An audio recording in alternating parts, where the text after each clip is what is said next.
made. I don't think about the prior process beforehand. And I think, Exactly.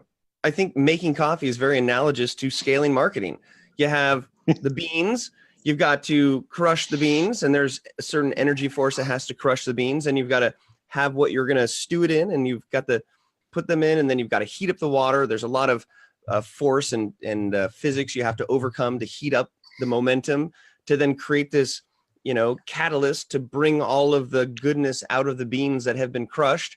And then at the end of the day, you have something that people want to have 3 cups of before, it's in the afternoon. That is an analogy I'm going to use in the future. I like it. Well done. Yeah. And we can get crazy with coffee, but today we're going to get crazy with scaling marketing. And we have a very special guest, Douglas, not Nielsen, Douglas Nelson. And we've got Dave Dabbah, who is going to be helping to guide this conversation. My name is Ryan Foland. I am the man behind the doodles here. This is what we start off with. I'm going to be dubiously taking notes while I'm drinking my coffee and learning about scaling marketing. I'm a keynote speaker, and I love to create simplicity when it comes to complex systems. And so I'm excited to listen and learn and draw. And now I'm going to take the proverbial Sharpie so that Dave can now take and draw a great conversation. Fantastic. Thanks. Thanks a lot, Ryan. Since we have so many kids in our house, we've tried to remove all Sharpies because the last thing we want is Sharpie drawings on the wall. But really happy to be here this morning. Looking forward to our conversation with Douglas. Douglas, and for everybody out there, I am Dave Dabbah, VP of Marketing at Agora.io. I'll get into, during this conversation, a little bit of the scale and growth that we've been putting forth over the last 24 months since I've been at Agora. Right now, though, Doug, we would love to get some background on yourself and the company that you are working for, and just a little bit of information about your current structure of your marketing organization. Yeah, so thanks for having me on. Really excited to be here. So I have been a marketer in various roles for, let's just say, 20 years and then some. I don't want to date myself too much on this. But I joined Justworks almost 2 years ago to the day. And I was hired originally to build out the demand gen function here. And Justworks, for those of you who don't know, we are a PEO or professional employer organization. And basically, we support small businesses with their HR, payroll, compliance needs. We typically focus on businesses from 2 to 100 employees. That's our sweet spot. I was employee 162. We're now up to 470 employees in a little less than 2 years. So we're growing rapidly, which is a good sign for us. And what I inherited when I joined Justworks was a demand gen function of 2 employees. And having done this at a few other organizations previously, have also run larger marketing organizations. Really felt like there was a massive opportunity here, given the audience that we target, and given the fact that our leadership team and our board are fully invested in marketing. So what does that mean? Basically, while I don't have an unlimited budget, I have a healthy budget for a company of our size. I get a lot of budget envy from my peers at organizations much larger than this. And it's been great. I mean, we have built out from leveraging 2 channels to about 22 different channels now. Some digital, some, as I like to refer to it, as vintage marketing. But they're all going in one direction, and that is really rooted in awareness and conversion for us. Excellent. But I have so many questions about vintage marketing because I think especially with our team here at Agora, I end up essentially talking about a lot of vintage marketing as well. I was calling it retro marketing, but vintage might be a little cooler, I think, actually. Douglas, sort of like you, the team at Agora has been growing pretty rapidly over the last 2 years. I think when I first started working with the company, we were around 50 employees. we're about to clear our 300th employee, and basically under 2 years since I've been with Agora. So we're experiencing just a ton of growth as well. And one of the interesting things, like I just had a couple people on my team when I joined, and from there, we had to make some decisions about how do we grow the not just the marketing organization but the brand experience globally. So I'm kind of curious, like, where are you at today? From sort of a marketing organization size and Sure. a team build out size. Yeah, sure. Great question. So the marketing organization, I'll just give you a quick summary of how we are disciplined. There's the revenue marketing arm. That's my team. We have 15 team members now. We have brand marketing. We have a design team. We have product marketing. And we have a strategy arm.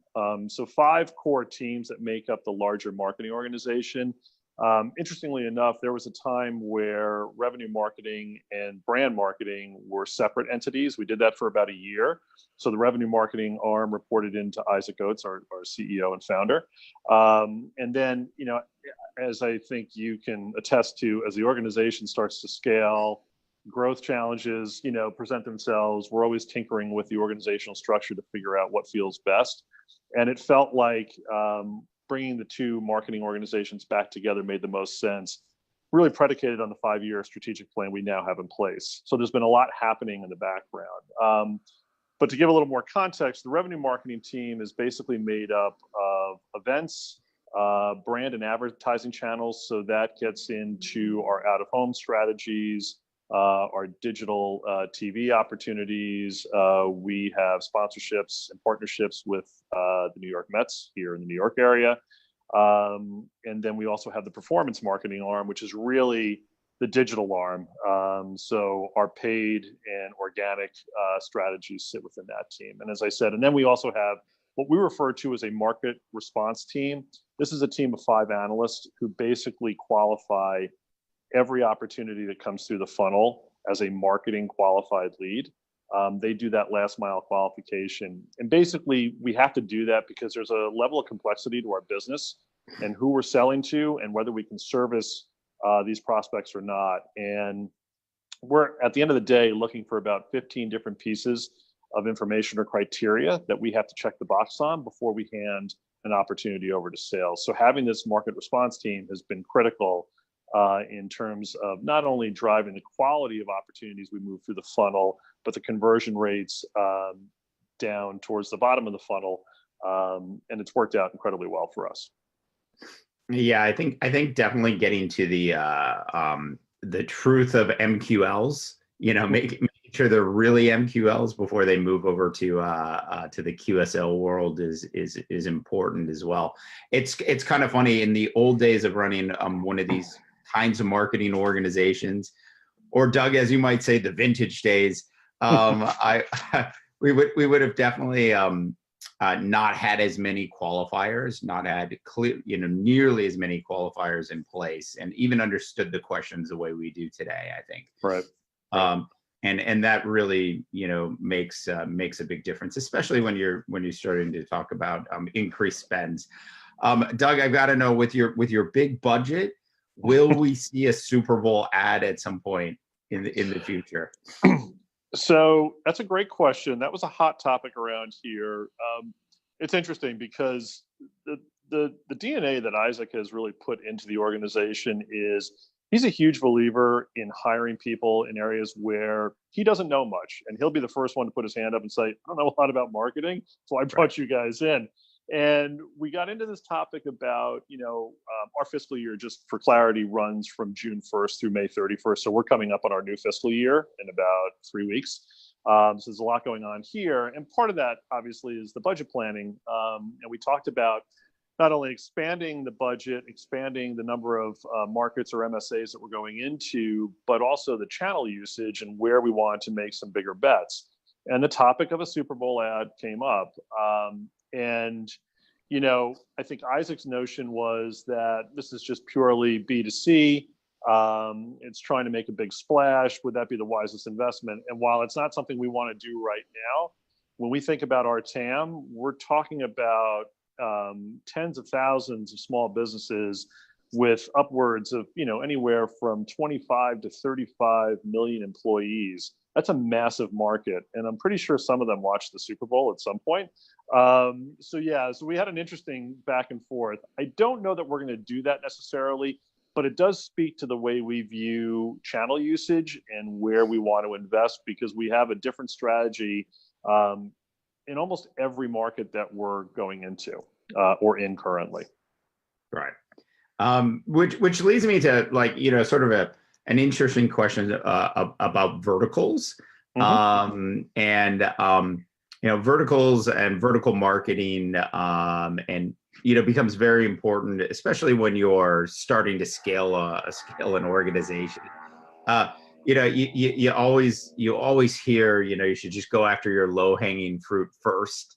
Right. And the analogies are all terrible, but to some extent do make a lot of sense. So when you as you've kind of gone through your journey at Justworks, how did you sort of hone in on the specific verticals that were working for you, and were you at all surprised by any of the verticals? And just to clarify, so when you're talking about verticals, who we're currently servicing? So sure. Yeah. So we have a very defined set of verticals currently, and then we have a lot of adjacent verticals that we might be able to sell into. It really gets back into the nature of the PEO model, and basically it's all about risk and assigning risk. So our insurer basically has to be comfortable with the type of business that we're engaging with to make sure from a workers' comp standpoint, that's always an issue, that we can cover them properly. So again, I get back into how we pre-qualify and then do additional qualification.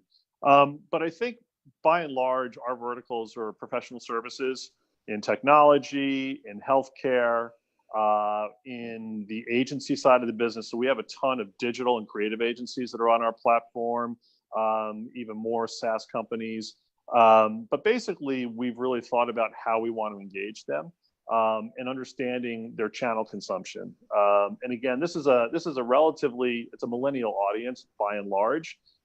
So one area that was interesting for me is that I was not as willing to put money into Facebook as our digital agency was. And we had a lot of back and forth around this because I was trying to understand what kind of conversion could we expect to see. We really hadn't used Facebook previously. And during this past fiscal year, Facebook became our second highest performing ad platform channel, which I did not see coming. I'm pretty good at owning things when I'm not right, as my team will tell you. And it was a pleasant surprise for us. So we started to see more and more traction. There was a question that we had to answer around the quality of leads and MQLs that were coming through, as opposed to AdWords, where the quality was much higher. But we were able to tweak our messaging, the types of ads that we were running, starting to implement more video into that mix as an example. And really tailoring it to the personas that we target. And those personas can run the gamut of a 2 or 3 person company where we're typically dealing with the CEO, to a 20-person company where they might actually have an HR function built out and certainly have admin functions, to a 100-person company where it's more fully formed. The C-suite is basically in place in some form. So our personas change or are augmented with the size of company that we're going after, and that manifests itself in the types of channel engagement that we're having. It's amazing, the marketers that I talk to, and how often, Doug, I hear I can't believe Facebook worked. But when you think about it, if you're in B2B marketing, and in your case too, you're B2B to consumer. I mean, there's a consumer, flair and flavor for your brand. So it's really interesting, how effective Facebook can be, and one of the real reasons behind it is, how it's also the thing that gets them in a lot of trouble, is the ability to target at such a minuscule level. So and down to the detail, which makes a big difference. Whereas Google's great, but it's a little bit more traditional branding. Sure, casting a little bit of a wider net. I think the other thing that we're looking at too, in terms of targeting and how data is being used, Amazon is going to become a huge channel for us as well. If you really start to think about Amazon's audience, the fact that they are embracing ad tech and moving very aggressively in the background to bring, advertisers like Justworks on board, there's a high ceiling there, we believe, for conversion. So we're going to be investing a lot more in Amazon in the coming fiscal year. Cool. My family tends to invest a lot in Amazon every week. Yeah, same here. It's crazy. Oh, look, there's another Amazon box at the door. When you got to Justworks, when you actually started scaling the organization, what kind of key positions did you fill first? Yeah, great question. So I came into Justworks wanting to understand the ecosystem of marketing and the engagement process we had with the various personas that we were trying to target and start a conversation with. And what I realized very quickly is that there was no formal program in place to do that. It was somewhat ad hoc, which spoke to the low traction that we were getting. We weren't really investing heavily in AdWords, as an example. We had just partnered with a digital agency on the West Coast, which was, in hindsight, probably a mistake for a couple of different reasons, but primarily they just didn't understand our business very well. And I felt like we needed something more tactical, kind of hand-to-hand combat, if you will. So the roles that I looked to fill, and as I had said, I inherited 2 members of the team at the time. I really needed a program manager to come in pretty quickly and start to establish some context and structure around what we're doing quarter over quarter. As an example, our Q2 is the busiest season for us. That's our selling season, if you will. We probably book around 65% of all of our revenue during that period. And my first Q2 here was a little bit of a scramble. That didn't feel very good. And although it was very successful, I felt like we were missing a lot in terms of how to execute, what the expectations from that execution should be. So building out the program team, which really consisted of hiring a program manager and then defining our performance marketing arm, our events marketing arm, and our branding and advertising channel marketing arm. That's what I looked at first, and spent the better part of a year bringing people on board. And we've done very well with that team in particular. Yeah, it can be really hard to figure out exactly what you need today, and then also build for the future, which is always sort of tricky to do. And it seems like in marketing, we're always behind. So the growth starts, and you realize you need more employees when you're suddenly working 7 days a week, 20 hours a day, and so is your entire team. Well, yeah, and I think too, it's understanding what the expectation of marketing was from leadership here, from the board, and trying to really paint a picture of what this could be moving forward. Here's the investment that you're going to want to make. Here's how we're going to do it. This is the return you should be expecting. There wasn't a lot of that built into the conversation prior to my arrival, because we were really focused on awareness. So while we were doing a lot of really interesting brand-related activities, actually understanding what full funnel activity within marketing would look like was really not there. So it was good because we could explore that journey as a team, figure out what we wanted it to be, and then set about putting it into place, which has worked out well. And we have 4 primary channels here around new ARR. We have 3 sales channels with account executives, SDAs or SDRs, and a business development channel, which is more around channel partnerships. And then we have the marketing channel. And when I joined, marketing was the lowest of the 4 contributors to the overall ARR. We also count the number of lives that we put onto our platform. That's an important benchmark for us as well. And in 14 months, we went from the lowest performing to the highest performing, which has felt really good. And it's not just the advocacy around, they'll give you a lot of budget to work with. That can also be a curse if you're not careful with that budget. But it was more around the tactical deployment of our strategies and seeing some pretty significant return, which has certainly excited the leadership team, but also I think the company as a whole. Got it. What kind of, I mean, you kind of touched on this a little bit, but what kind of real sort of internal challenges did you have in growing your organization? I having done this also, a couple times, it can be sort of difficult to explain, brand, Right. things that don't necessarily generate ARR right away. Right. Yeah, great question. So I think, what we had to get to was conviction in our approach, and being able to, narrate what that would be wasn't the difficult part. It was finding the people to fill those roles and doing it quickly. And thankfully, we've attracted, I think, a diverse mix of marketers from lots of different backgrounds. Some have come from the startup space, some have come from the corporate space, and I actually focus more in the larger corporate space because of the program discipline I want to instill. That's not something I've seen typically scale to effect in the startup space. And I felt like in order for us to be fully formed and functioning at a high level, we wanted to have that program piece in place.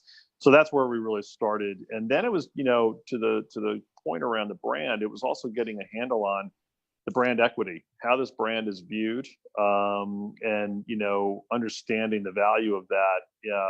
From a customer standpoint, our customer advocacy is incredibly strong. We retain over 99% of customers year over year. We never talk about the platform in any of our ads. We don't feel we need to. That's a huge advantage for us, because just getting people to understand why a PEO might make sense for them is a pretty challenging bridge to cross sometimes, especially in our space where you're trying to engage with a relatively streamlined messaging and visual approach. But that has actually not encumbered us at all. I think we've actually done very well in leveraging the brand elements, and we've had fun with the brand too. This is not a particularly sexy space. Shocking, I know. So we've had to have some fun with our brand, which happened well before me and the team arrived. But it's definitely been something we could leverage, which has been hugely helpful. So I've got a quick question for you, Douglas. You said brand elements, and I always go back to the question of the larger brand and the individual brands of the people who make up the company. So I'm just curious your stance internally when you have 400 plus employees. What do those individual employees and their brand and what they're known for in that space have to do with your larger strategy? Yeah, that's a great question. Sorry, go ahead. No, go ahead. Yeah, I mean, I think, there's the advocacy that we speak of on the employee side is real. I joke probably more often than I should, but I definitely am one of the older members of this team here. It's a little painful to acknowledge that sometimes, but it is what it is. So this is a relatively young group here who have a high degree of social awareness and acuity that has leveraged itself as well. So we view the employees here as part of that brand ambassador. And I know that gets thrown around a lot. That's actually something that we live here actively, and we put a premium on that. We've also talked about people are not going to be here forever. And when they move on from Justworks, if they do, we want that time here to be good because they become advocates for us out in the world outside of our four walls, which is hugely important. Great point. Yeah. Because I love that spin that you're giving them the best support you can internally. So when they leave, if they realize that they're not set up with the right type of program, they'll be like, hey, I got a buddy. Let's make the phone call. That's interesting. And I can't tell you how often that happens. And it's been, I think it's indicative of what Isaac and the leadership team have instilled here, which is one of our monikers is work fearlessly. Like, we want to be able to enable our customers to not worry about the stuff that we're taking care of in the background. And we want employees here to feel the same way. And that has done very well for us. And each part of the business has that built into their persona, their DNA, and they live that, I think, by and large, every day. And it's been huge. And, what you're going to see from us in the coming year is a lot of the employees here are going to be part of our digital display ad strategy. So we could hire actors, but we've got a really good eclectic group of people here that we are now featuring in our ads. We've tested some of the early ones. They've done really well. They have fun with it too.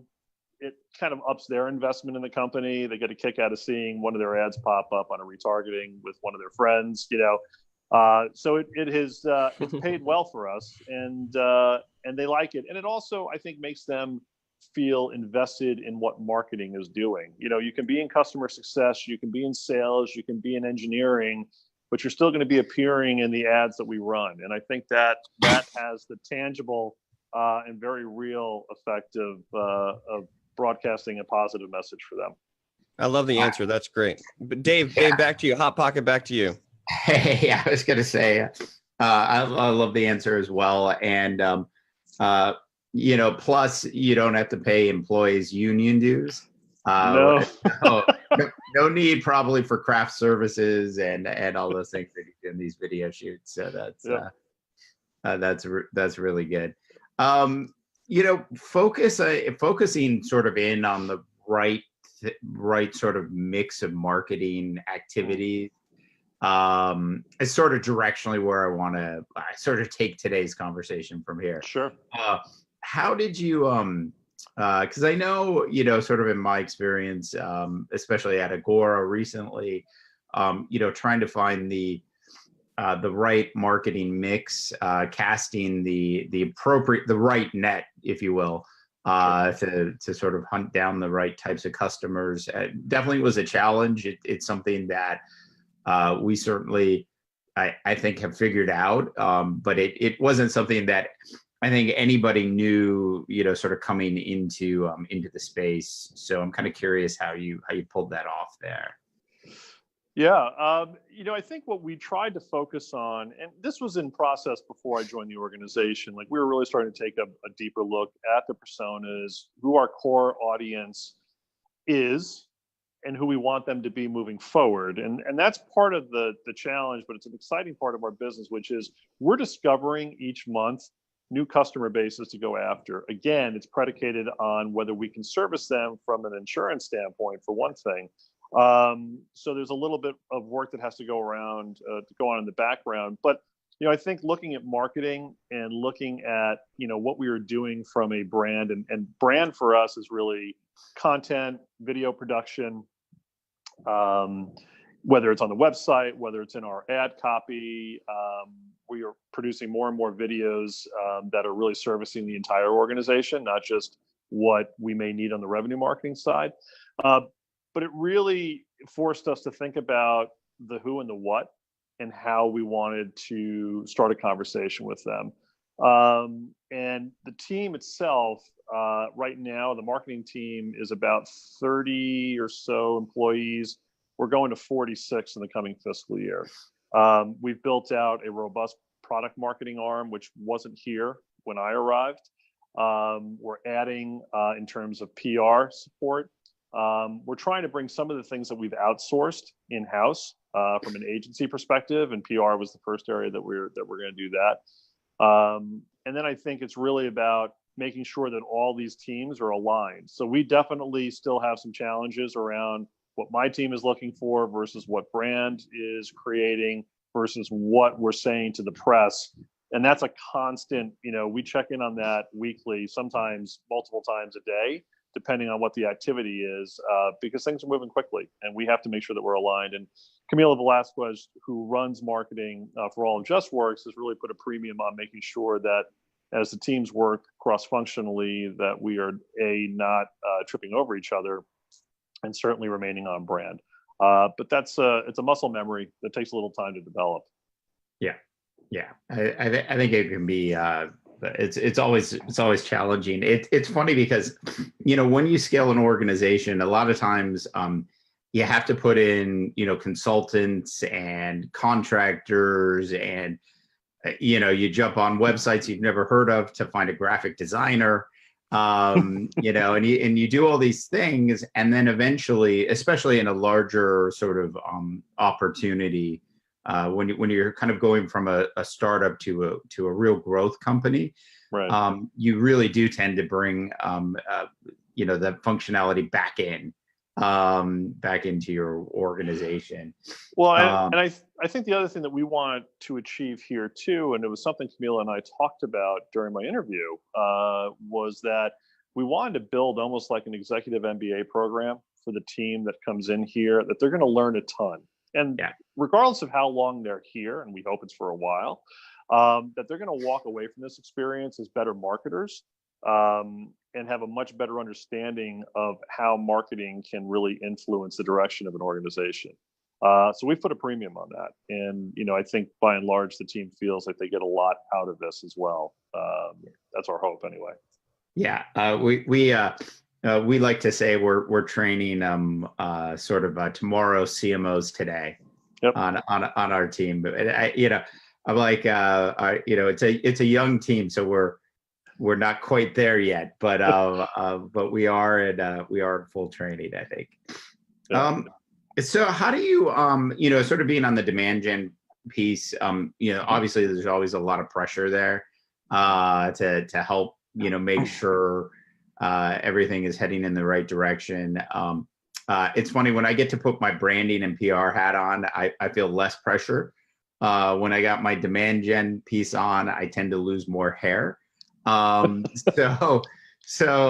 how do you sort of handle the pressure of the position? Yeah, I think thankfully I have most of my hair, and I haven't noticed much of it falling out in the 2 years here. There is, candidly, look, we have monthly goals, just like the sales organization. Our team is very transactional by nature.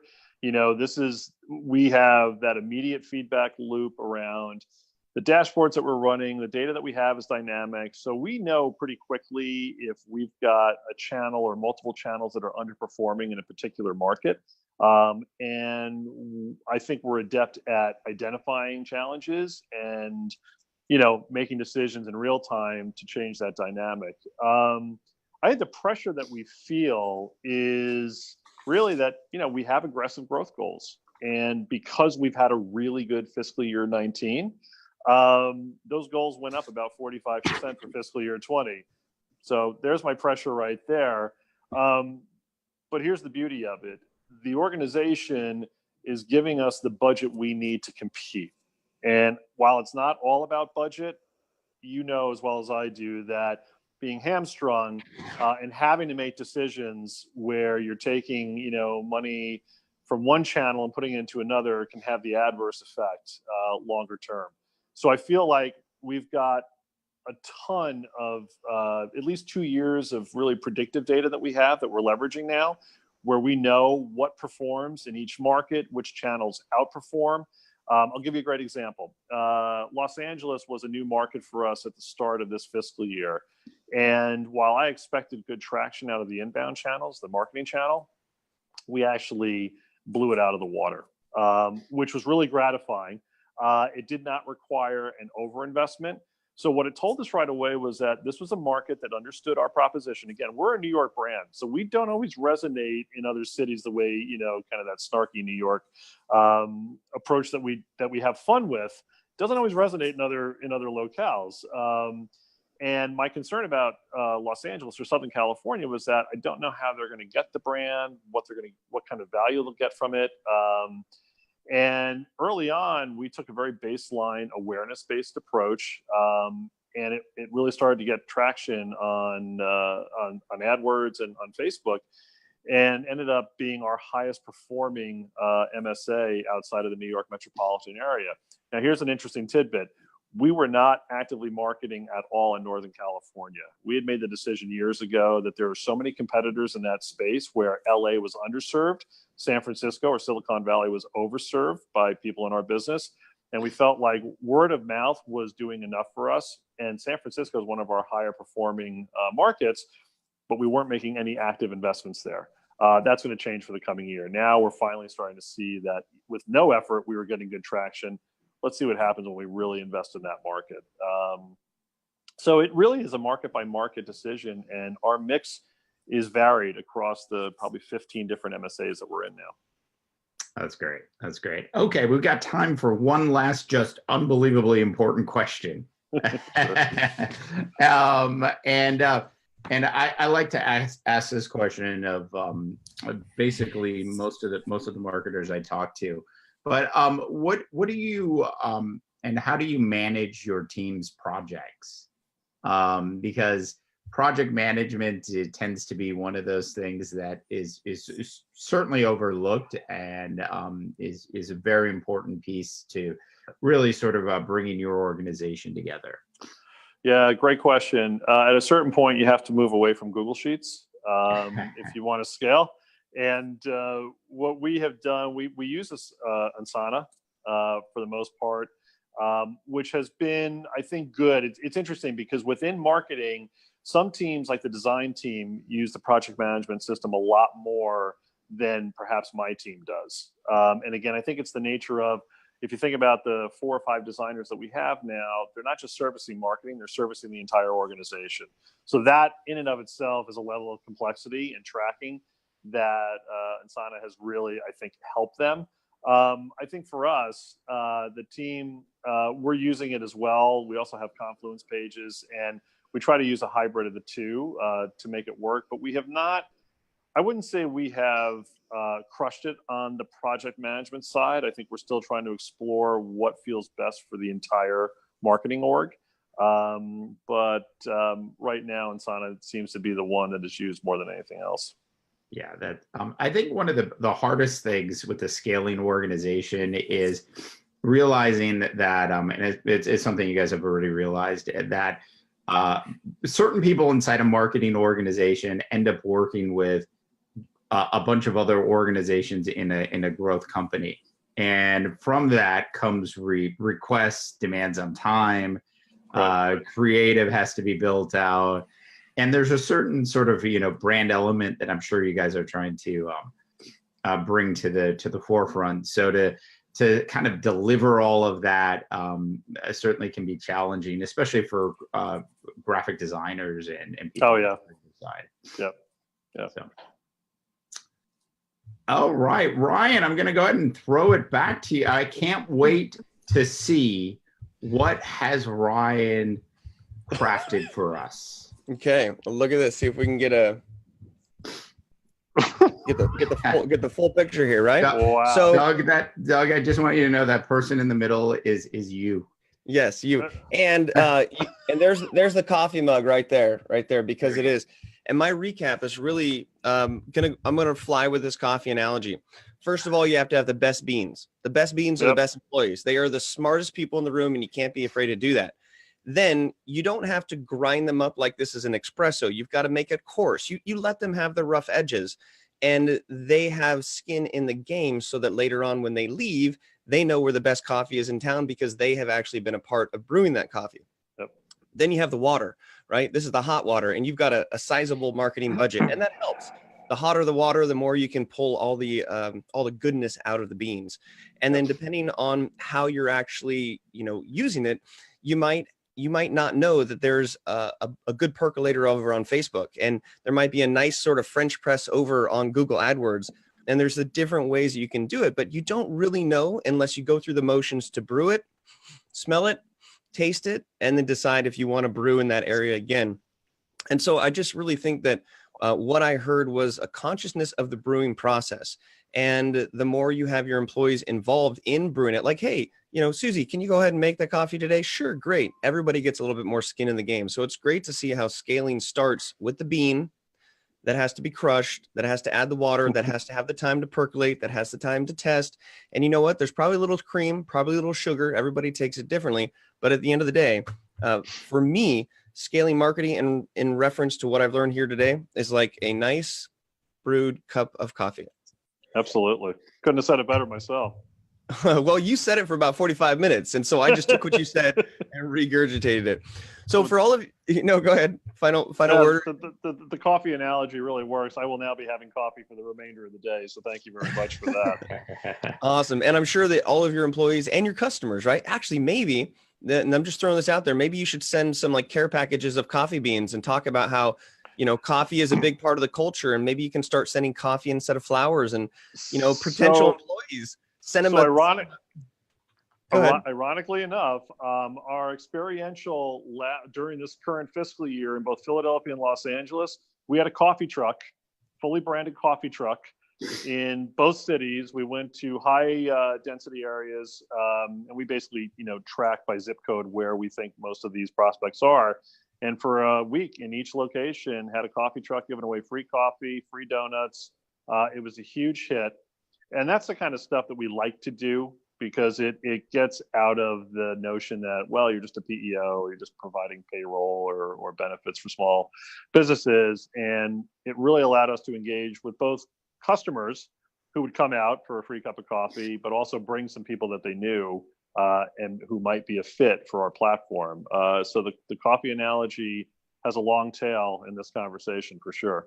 Awesome. And it's just very home brewed. And the more home brewed it is, the more people involved in the process, the more your marketing and scaling can grow. So for people who are listening to this crazy coffee analogy or something here that Douglas said or that Dave said hit, definitely take this podcast and share it, whether you see the video, whether you hear the audio, because this type of information, we can all be better at building coffee machines that will scale your organization. And if you want more of these podcasts, you can go to scaleupvalley.com where we have weekly episodes that we show live and then we show as a replay.